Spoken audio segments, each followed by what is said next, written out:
My name is Tessa. I'm 31 years old. And this is how I took revenge on the family that humiliated me. Before my child was even born, the story opens in the middle of what should be a joyful celebration. Her baby shower. The living room is dressed in Pinterest-perfect decorations, soft pink and gold balloons, mason jars with daisies, gender-neutral onesies clipped to twine like a curated Instagram post. Laughter floats through the air, and champagne glasses clink. But none of it touches Tessa. She sits alone on a couch near the window, swollen feet tucked under her, trying to smile through the ache in her back and the heavier ache in her chest. No one has asked how she's feeling. No one's thanked her for carrying the next branch of the family tree. Her mother-in-law hasn't even looked at her until the speeches begin. And then, wine glass in hand, the woman clears her throat and says with a laugh, "Here's hoping the baby gets his genes, not hers. We don't need another wide nose in the family." There's a beat of silence. Then a distant cousin pipes up, chuckling, "Yeah." Fingers crossed for no freckles either. Laughter bubbles up, light and cruel. Tessa feels her cheeks burn. Her hand instinctively covers her belly. But before she can even process the humiliation, Nate, her husband, stands up. Everyone falls quiet. "Mom, shut up," he says, sharply. Eyes widen, mouths open. Nate looks at Tessa with something between fury and love and says, "You don't deserve this." Then he takes her hand. No explanation. No more words. Just a grip that says asterisk I see you asterisk. And the two of them walk out, leaving the cupcakes, the gifts, and a stunned room full of people scrambling to pretend they weren't just part of something ugly. That was the moment everything changed. Tessa grew up biracial in a mostly white suburb where she was constantly made to feel like an outlier. She was always to something, too dark in her complexion, too wild in her curls, too expressive in her emotions. Kids at school asked to touch her hair like it was a prop. Adults complimented her exotic look like it was some rare costume. Her sense of self came slowly, stubbornly, through late nights painting on her bedroom floor, through books that gave her the language to push back, and finally in college, where she felt seen for the first time. That's where she met Nate. He was nothing like the men she'd grown up around. Nate was calm, thoughtful, curious in a quiet way. He'd ask about her favorite books, her culture, her art, and listen like every word mattered. They bonded over music, took weekend trips to art shows, and fell in love fast. Nate came from money, but he didn't act like it. Or at least, not at first. She met his family after 6 months.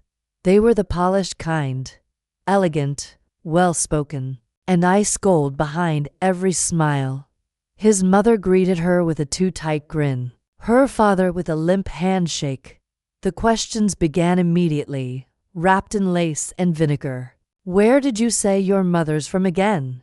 So interesting.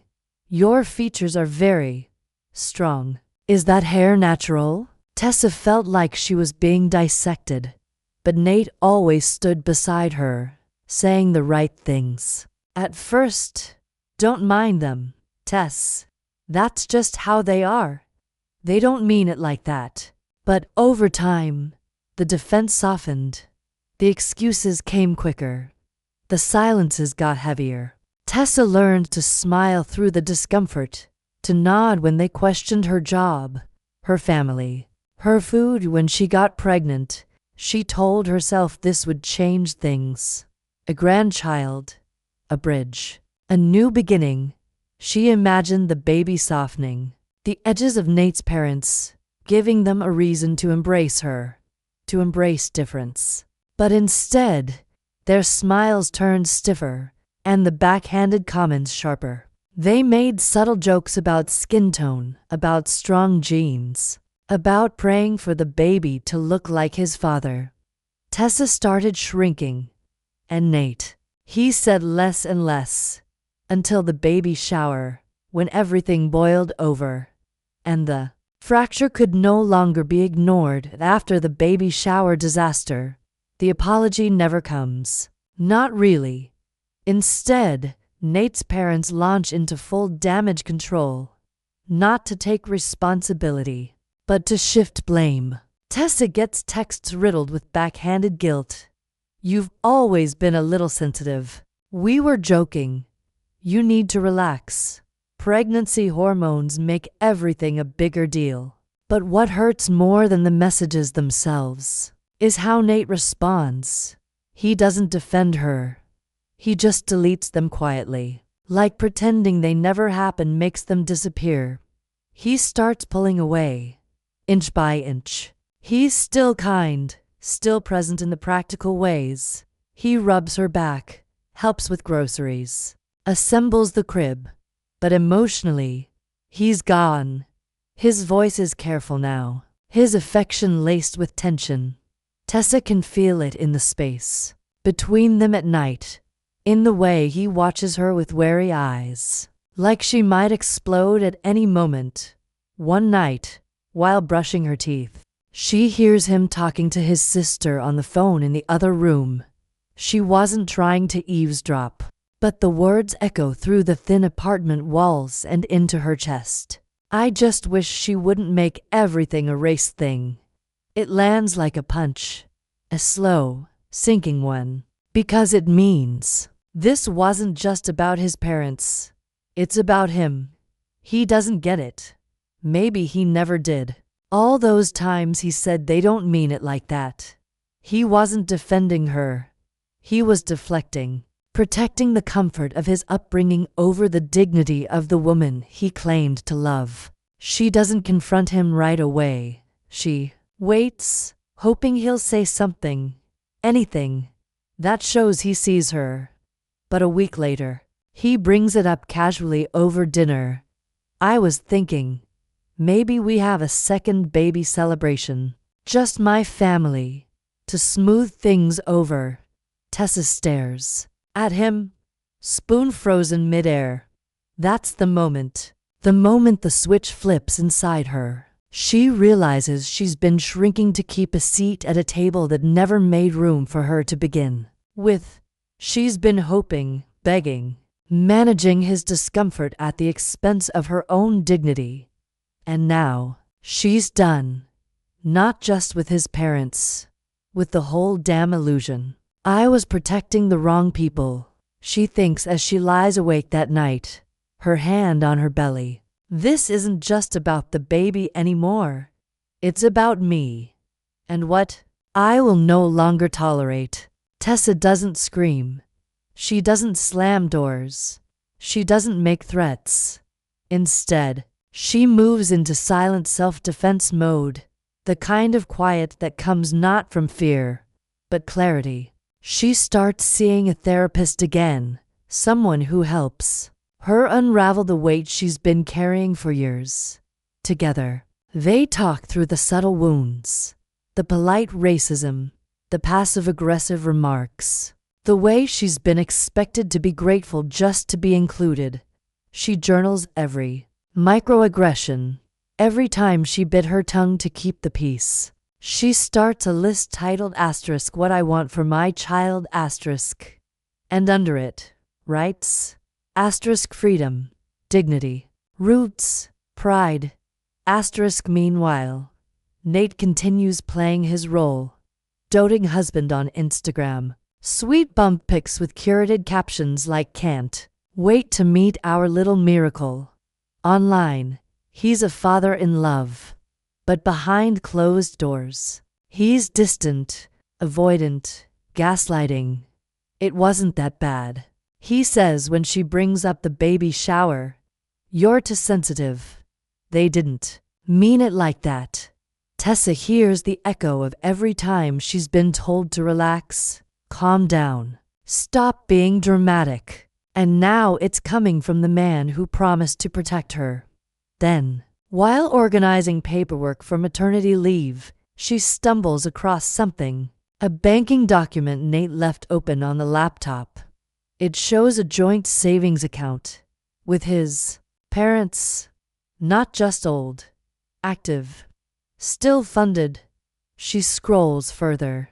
Deposits, transfers, contributions to their down payment. Her stomach turns. They don't just have opinions. She realizes they have ownership over this home, over this life. And I didn't even know. The next day, she meets quietly with a lawyer, a black woman recommended by her therapist. She learns her rights, starts moving money, separates her accounts, removes her name from every shared liability that ties her to Nate's family. A few weeks later, another gut punch. Tessa's folding baby clothes when Nate's phone buzzes. She glances, assuming it's harmless. But the preview text from his mother reads, asterisk asterisk, let's push for something classic. Not too ethnic. Asterisk asterisk, she doesn't need to read more. But she does, Nate had responded. Asterisk asterisk, I'll try. She's really emotional about it. Asterisk asterisk, no defense. No pushback. Just quiet complicity. Tessa sits down. The baby kicks. A flutter like a whisper. And she knows. She's not doing this for herself anymore. She's doing it for the child growing inside her. A child who deserves better than watered-down pride and whispered shame. A child who deserves to belong fully, unapologetically. I will not let my child be raised in a family that's ashamed of us, she thinks, her jaw tight. Her decision final. This wasn't just a bad relationship anymore. It was a legacy waiting to be rewritten, and she was ready to pick up the pen. The delivery is quiet, peaceful. Just Tessa, a compassionate nurse, and a doctor who lets her play soft music in the background. When her daughter arrives, she doesn't cry right away. She just blinks up at Tessa with wide, deep brown eyes. Her eyes. Her daughter's fingers curl around hers like she already knows who she belongs to. Tessa weeps, not from pain, but from something more powerful. Clarity. Nate arrives an hour later, out of breath but smiling like a man who still thinks he gets to play hero. Behind him, his family floods in, arms full of pink bags and bows and pastel cupcakes. They coo over the baby without even looking at Tessa. His mother holds up a tiny onesie that reads asterisk daddy's girl asterisk in sparkling letters. His sister pulls out a matching bib. Asterisk future Ford woman. Asterisk no one hands Tessa a thing. Then his mom pulls out her phone and tries to pose the baby for a photo, saying, "We'll caption it." The Ford legacy continues. Tessa lifts her hand and says, flatly, "No pictures." The room stiffens. Nate shoots her a confused look. But she doesn't explain. She doesn't owe them that anymore.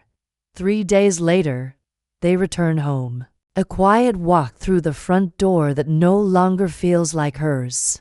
The baby sleeps in her car seat. Nate sets the diaper bag down. Tessa doesn't say a word. Instead, she walks into the kitchen, pulls a folder from the counter, and hands it to him. He opens it. Custody papers. His face changes color. First confusion, then rage. "Are you serious?" he hisses. "This is disgusting. You really do this. Break up a family?" Tessa exhales slowly. Calm, measured, deadly. "What kind of mother breaks up a family?" she repeats. Then her voice hardens.